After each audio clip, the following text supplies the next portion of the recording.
Hey again guys, Phantom Null here, and today we're looking at Prince Kengo. He's a demigod.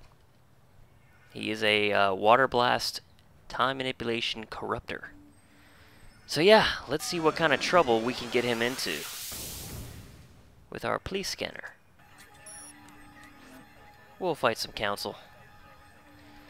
His settings are just the basic, even level 1 hero. But, he doesn't do a ton of damage, so I think that'll be fine. We're just kind of trying to show him off before City of Heroes goes dark here, so let's do that.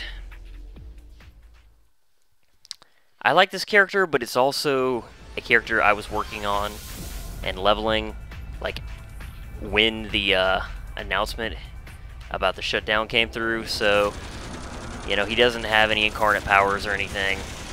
I'd planned on, getting him that stuff, but after that, obviously, kind of the motivation to go through with that kind of disappeared. So yeah, the next group will start talking about his powers and stuff. Here we go. Alright, so he's got a heal here. Player-based AoE heal. Temporal Mending. It's overtime heals as well as a upfront heal. And then this is a buff called Temporal Selection, but I'm not teamed with anybody, so I can't use it. I also have a toggle here, Times Juncture, which lowers the damage, the speed, and the 2-hit of any enemy within range of it. But it's also an endurance hog, and his endurance is really heavy, so I'm not going to deal with that right now. Time Crawl slows them, lowers the region of the enemies. That will hold the enemies, lowers their resistance, as well as something else, I believe. Yeah, lowers their defense as well.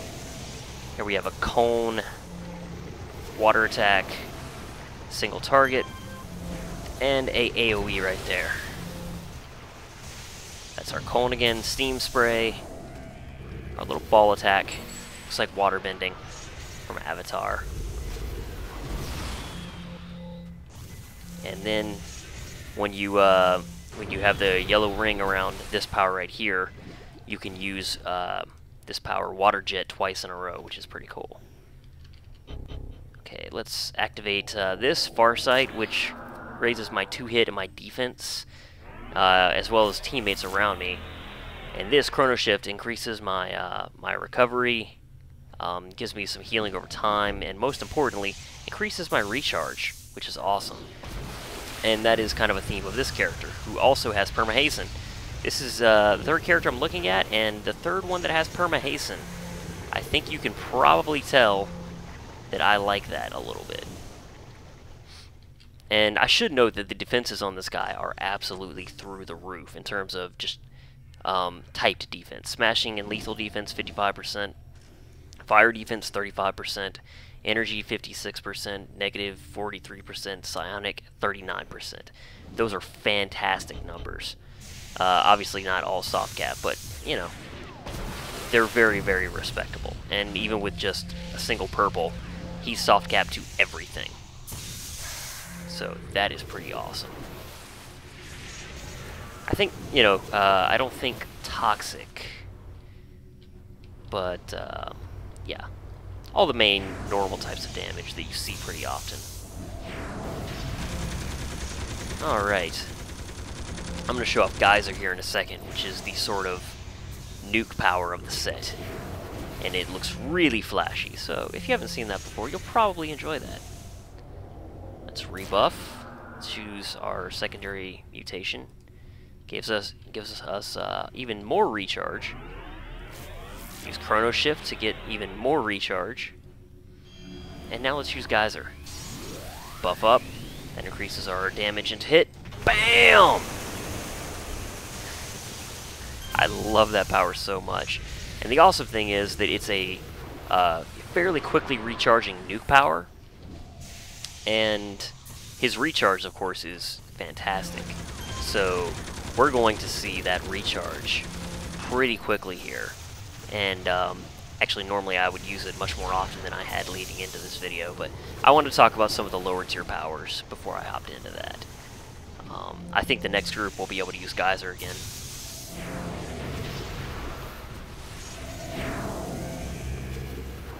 But yeah, this character, I mean, if the game had lasted longer, I think you know, giving this guy incarnate powers and tweaking him as things change. Yep, we're going to use Geyser again.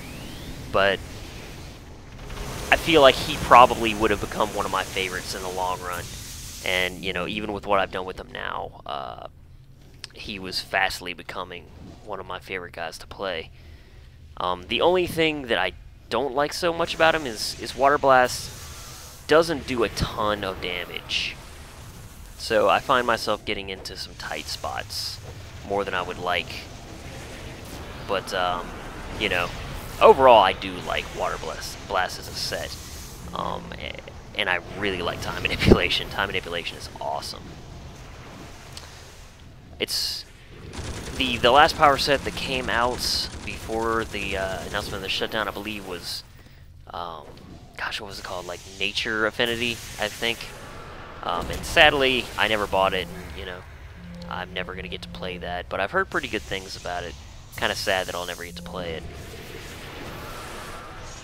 But it is what it is, I suppose. We're in a pretty big lab for, you know, just a quick run-in radio mission. But that's fine, because I only intended on actually doing one mission with this guy, because he has less to talk about than some of my older characters in terms of what he can do. Because he doesn't have the incarnate powers or anything like that. So it does look like we're nearing the end here, though. This should be the last room. Oh, yeah, we got our boss character up there. Let's use our whirlwind. Lure him back towards it. Fire off our jet. What's that called? Jet burst? Something like that. Water jet. Something like that. Fire that off. Finish him off. And even on this guy, I don't have bosses turned on. I guess I was just on a, you know, quick run-through kick. Not wanting to have to sit there and pound on guys that take forever to take down, which I do that a lot. Because, I mean, most of these characters can take out bosses, obviously without much trouble, but, you know, bosses take a lot longer to take out than minions and lieutenants. Alright, and as we've been doing, we'll take a look at his costumes, and actually, okay, apparently I even got rid of his other costume, because I haven't unlocked any other slots. But yeah, let's take a little closer look at it. I was pretty happy with how this came out, and his first costume was pretty uninspired, so I think that's why I just ditched it. But yeah, you know, pretty nifty costume. Not exactly what I had in mind when I made it, but it gets the idea down, and I think that's close enough. And now let's take a quick look at his build. I was pretty proud of this build, actually. We have Hydroblast here with a full set of Apocalypse. Water Burst has 5 of 6 Ragnaroks. Whirlpool here with Positron's Blast, 5 of 6.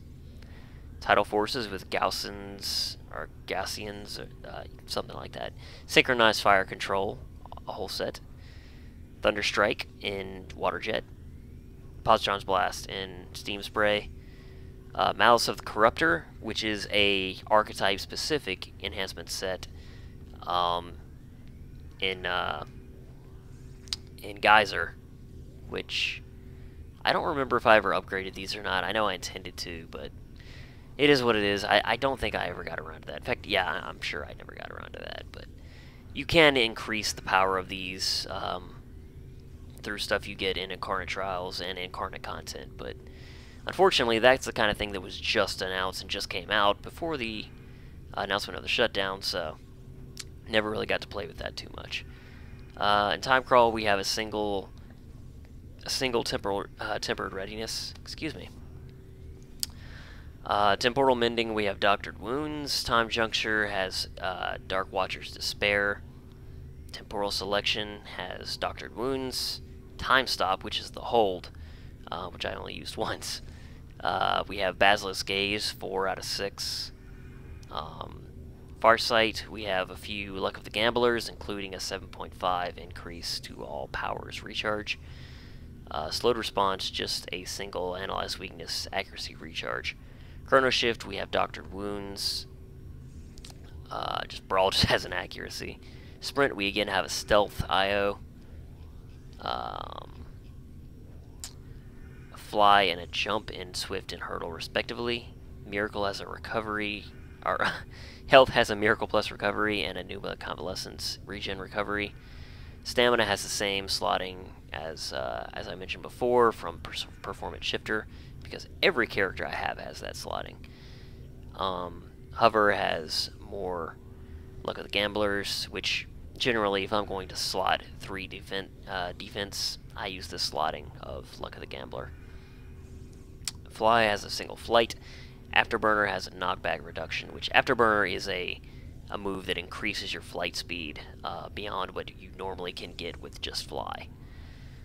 Maneuvers, we have again 3 Luck of the Gamblers.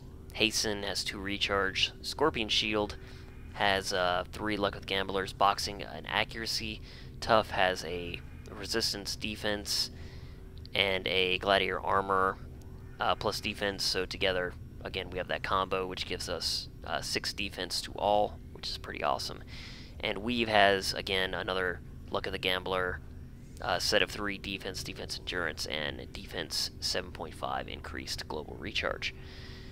And there is a gap here because when I made this build, I actually intended on putting in an enhancement that was coming with the next issue, which I don't remember exactly now, but I think it was one that increases your max health. Sadly, that will never occur. But yeah, that's his basic slotting, his basic build, and the basic way to play him. He can more or less charge in if it's, you know, a group that he has pretty good defenses against the damage that they generally do. Thanks to, you know, his defense build, Farsight, and the healing that he can use, which is pretty sick. Of course, he can also debuff the enemies with Time Juncture if things get hairy. He has an opener in Geyser that is absolutely devastating. Whirlpool to again just keep enemies static. You can combine that with the slow from Time Juncture, and if need be, Time Crawl, and really get a dangerous target to almost just moving at a crawl. So, you know, there's some pretty awesome strategies you can use with this guy, and this combination, I guess I should say. And he was a lot of fun, though sadly not a character that I got to play a lot of, because I didn't make him until probably about a month and a half, maybe, before the announcement of the shutdown. And, yeah, it's unfortunate. But, again, thank you for watching. There will be still more of these to come over the next 8 days. Thanks for watching.